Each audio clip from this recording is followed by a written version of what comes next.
Welcome back. We hope that you thoroughly enjoyed dancing together. We'd love to see pictures, so use the hashtag #perfect10marriage and you can show those. I'm sure you guys looked beautiful as you danced. You know, another area that we want to focus on is how do we make decisions together as a team? How do we divide up household responsibilities and really stay connected? Because the chore wars can create a lot of difficulties in your marriage. I know for us it does. I'll never forget the time that I came home from work. As I walked in, I could just see the chaos from you trying to manage the kids and homework, and you were preparing dinner as there was so much going on, and instantly I recognized I need to jump in and help. And so I simply said to Aaron, hey, how can I help? And I'll never forget your response. I'm guessing you didn't expect the response you got, because I was kind of like, you know what, Greg, half of all of this is yours. So I think I said something like, you're a big boy, jump in wherever something needs to be done. And I don't know that went over real big. I remember feeling so offended, like, oh my goodness, I was totally just offering my help out of the goodness of my heart, and you're now attacking me. So I kind of very quietly went about helping. And then later on, I went to Aaron and said, hey, you know, earlier, I gotta be honest, that kind of hurt my feelings. I said, I genuinely walked in and saw that you needed help, and I was really just trying to do that. And she said, you know, at every time that you simply offer your help, what you're implying is that all of this is my responsibility, and you're just out of the goodness of your heart offering to help now. But ultimately, it's still my responsibility. And I just kind of sat there bewildered thinking, well, surely that can't be how I really think or feel. And honestly, you guys, the more we talked about this, the more that I realized that that's probably pretty accurate. Yeah, I hear about this a lot with the couples I work with in marriage counseling. And so I know that it's not just us that deals with this. Really, the question I was asking that day, you know, you were saying, how can I help? Well, really what I was wanting to know is, are we in this together? Are you with me in every area of our life? And I see time and time again, and I know from my own experience as well, that when one person feels like they are carrying the bulk of the load, that resentment can set in, bitterness can set in, you know, someone can feel like they're being taken advantage of, and that just doesn't go well relationally. No, it creates such disconnection in the relationship. But I think at the end of the day, as we're dealing with these chore wars, we've got to figure out some way to divide this up in a way that feels good to both people. It can't just be what feels good to me. It's got to be something that feels good for both of us. And so I know if our attitude is we're both equally responsible, we're trying to outserve one another, and then we're finding solutions that feel good to both of us, I know that we'll get through this. And I know our couples have gone through very similar experiences. So let's listen to how they've managed chore wars. For responsibilities at home, we decided to go for what we like to do. For example, I love to cook, so I cook at home. I don't cook. Breakfast, lunch, I don't cook. Dinner, snacks. I do all the cooking. Yes. Okay? Pamela loves to do the laundry. For some weird reason, I do. So what we did is we chose what we liked, and the other things we just divided them. So we have like a chart where everybody knows what they have to do and when they have to do it.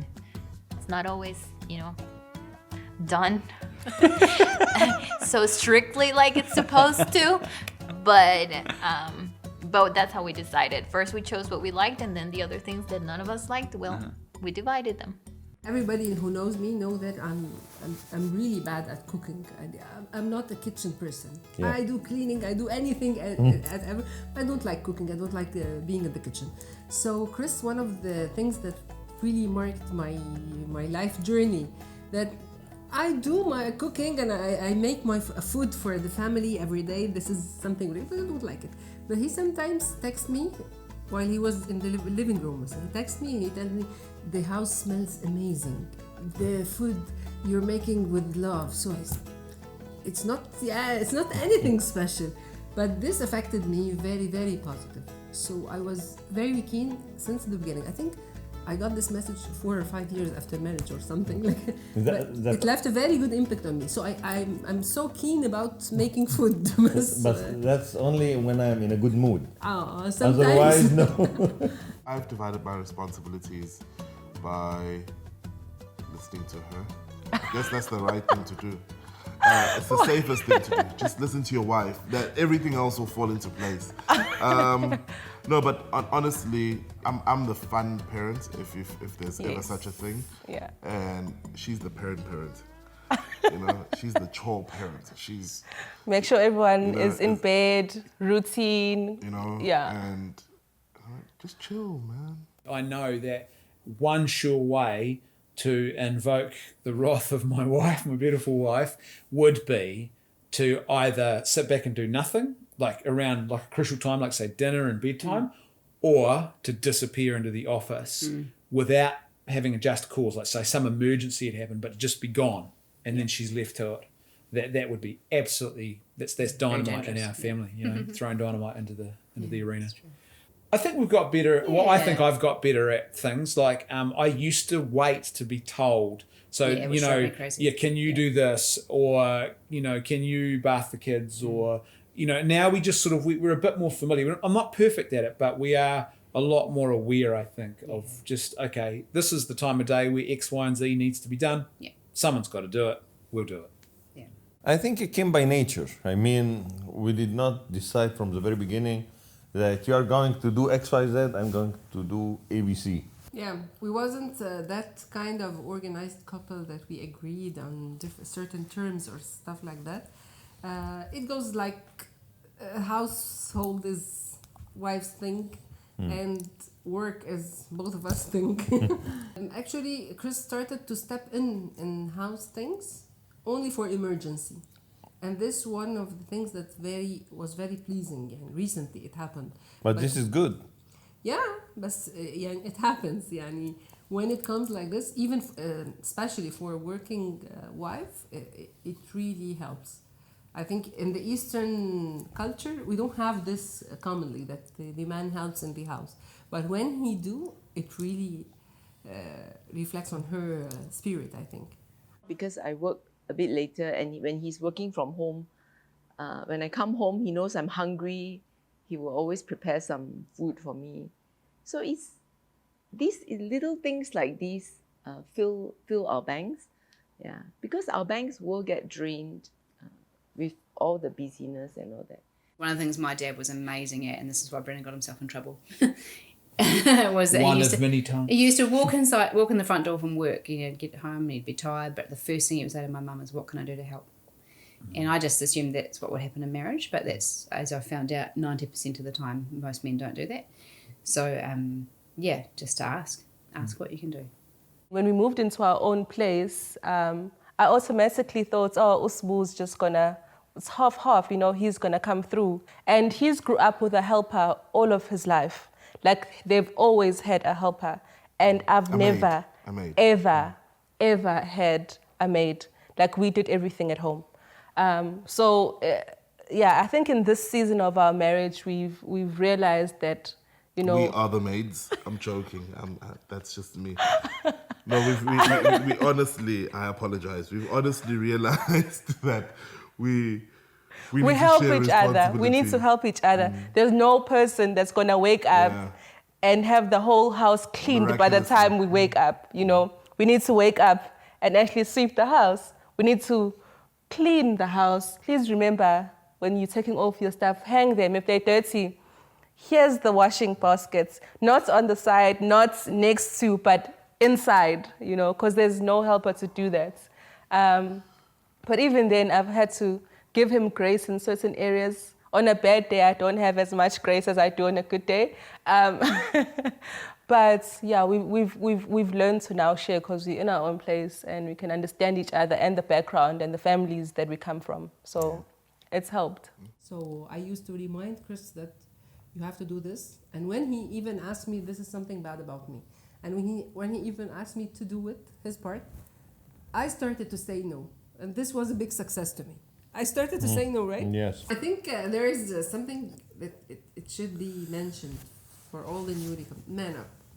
Because I do hear a lot of the problems for newlyweds, but the common problem is not stepping into the responsibility. And someone is doing nothing and the other one is trying hard to do everything. And this usually fades at the end. No one could do it. Even a super perfect person, he cannot do it alone. Yeah, you are sharing new life, and responsibility is a must. I mean, it's not an option. So as soon as you decided to get married, it's a new life full of responsibility, and it's a must. It's not really 50-50 either. Like people sell it as 50-50, and individual couples have different ways of dealing with that. But I think ultimately a marriage is ultimately about 100-100. You both give 100%. And what that means is there are certain areas where I think for me as a father and a husband, I just have to own that responsibility and it's all mine. It's not 50-50. Other areas it will be 50-50. Then other areas, Katie owns it as 100% hers. And that, it's not, I think perhaps sometimes we go in thinking literally everything will be divided neatly in that way. It doesn't really work that way in a relationship. And I think understanding each other's mental load, like if I certainly walk around most of the day thinking about the kids and what I need to do for the kids and the groceries I need to get and the meals I'm planning, and sometimes that can become quite a weight on me, but not to then turn around and think, oh, well, that's not fair because he doesn't have a mental load, because his mental load is just different to mine. To understand that his mental load is work and much bigger picture stuff. But to appreciate each other's load is important. I would say don't assume that someone has the responsibility for something specific. Write For it example, down. if you're a man, don't assume that your wife has to cook and to love to clean and everything. I mean, you're a couple and you're responsible for the entire duties of the house, not just one. And so talk about it. It's a shared responsibility. Remember that it's your home. It's your house. It's not your house, it's your home. And you're serving each other. So also have initiative. Don't expect the other one to do things. If you find a dirty plate or if something's thrown in the middle of the living room, just don't assume the other one will pick it up. Do it yourself. You're serving each other. So that's a good, you always think that you're serving your spouse and you're making your home beautiful. So I think that's the key. Challenge number 4, here it is. How do we say thank you to our spouse? Typically what we do is thank strangers, really strangers on the street, more than we thank our spouse for what they do. Because again, we're both busy and we're both doing a lot at home and outside of the home. So how do we genuinely thank our spouses? There's a difference between affirmation and gratitude. Affirmation is affirming something in your spouse. That's a good thing. But what we're talking about right now is gratitude. We're thanking them for something that they have done. So right here, right now, I want you to turn towards your spouse and express a heartfelt thank you for something that they have done, maybe in the last 24 hours or maybe the last 24 years. For example, you know what, Greg?